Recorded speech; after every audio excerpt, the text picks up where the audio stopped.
late tonight to tomorrow afternoon. Impact at 8.0 feet.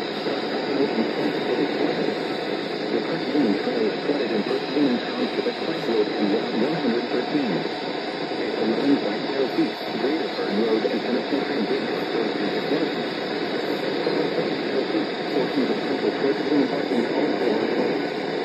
Flood waters expand off-ramp to the west of First Avenue and Collegeville. 13.0 feet, First Avenue in Collegeville becomes impassable. At 14.0 feet, storm sewers back up in Collegeville and flood Route 29.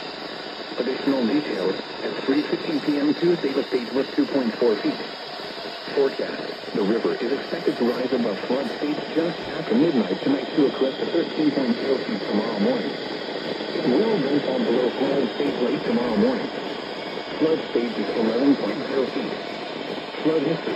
This crest compares